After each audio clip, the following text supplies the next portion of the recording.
আজকে আমরা সকাল সকাল উঠে রেডি হয়ে পড়েছি। আজকে ছুটির দিন আর আজকে আমরা যাব লোকনাথ বাবার মন্দিরে। প্রথমটা দেখেই বুঝতে পেরে গেছো, রাহুলদা আমাদেরকে নিয়ে যাচ্ছে লোকনাথ বাবার মন্দিরে। দার্জিলিং থেকে ফেরার সময় রাহুলদা বলেছিল যে একটা ছুটি দেখে লোকনাথ বাবার মন্দিরে যাবে। আর মা যেহেতু লোকনাথ বাবার ভীষণ বড় ভক্ত, তাই মা এক কথাতেই শুনে রাজি হয়ে যায়। শুধু অপেক্ষা ছিল একটা ছুটি ছাটার দিন। তো আমরা ঠিক করি যে 1 আগস্ট রাহুলদার কাজেরও চাপ কম থাকবে, তো আমরা 1 আগস্টই যাব।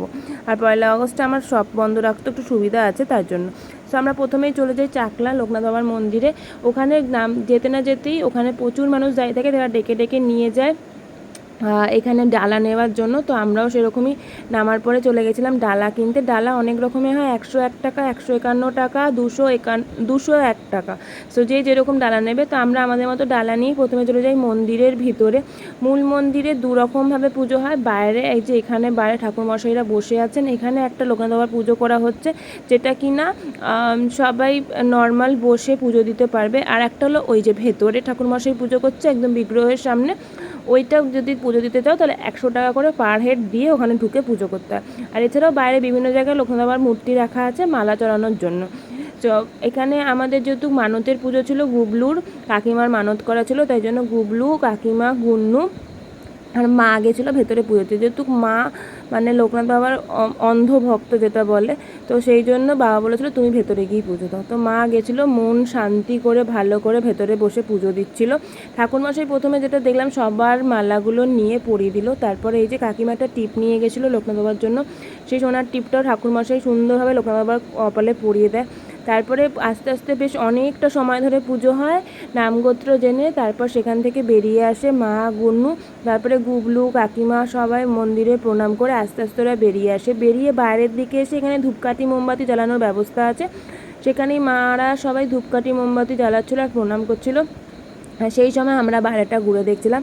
আমরা আজকে দুপুরে ভোগ এখানেই খাবো, তার জন্য আমরা ভোগের কুপন কেটেছিলাম। এখানে 2 রকমের ভোগ পাওয়া যায়, একটা হলো 40 টাকা আর একটা হলো 80 টাকা, যেটার মধ্যে প্রথমেরটা খিচুড়ি ভোগ 40 টাকারটা, আর 80 টাকারটা হলো রাজভোগ। রাজভোগের মধ্যে অনেক কিছু থাকে, সো আমরা রাজভোগটাই নিয়েছিলাম। তারপরে ওখান থেকে সোজা একটু মন্দিরটা ঘুরতে ঘুরতে পেছন দিকে চলে আসি। পেছন দিকে বেশ বড় একটা মার্কেট আছে আর বেশ বড় তোমাদের বিভিন্ন রকমের জিনিসপত্র পাওয়া যায়, কিন্তু ভেতরের মন্দিরটাও বেশ বড়। আমি পুরোটা ভিডিও করা হয়নি আমার, কারণ গুন্নু ছিল আমার সাথে, দুজন মিলে দুষ্টুমি করতে করতে ভিডিও করতে ভুলে গেছি।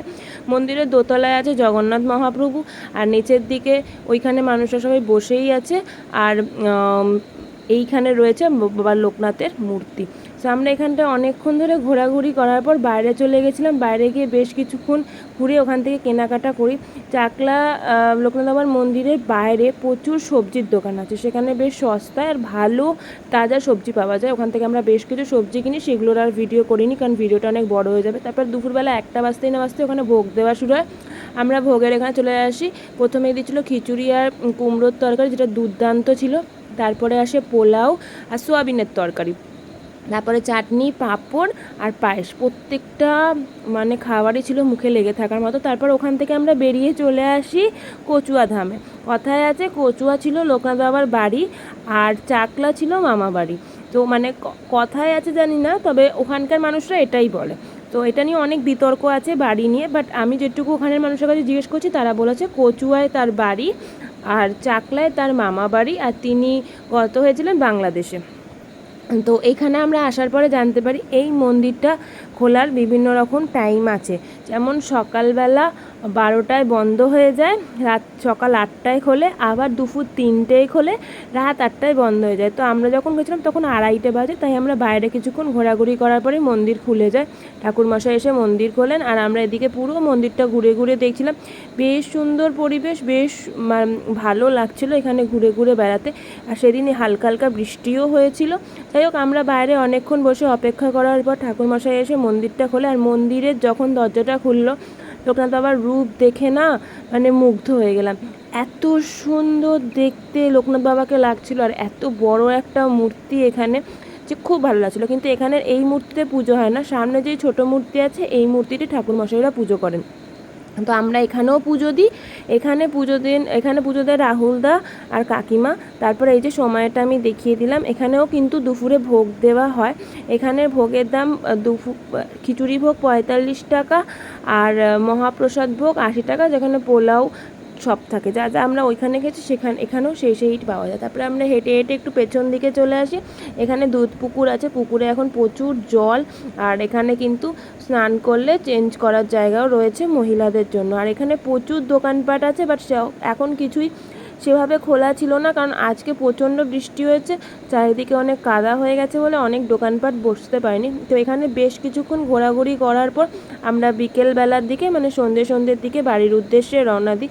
এই ছিল আজকে আমাদের ভ্রমণ। তোমাদের কেমন লাগলো অবশ্যই জানিও।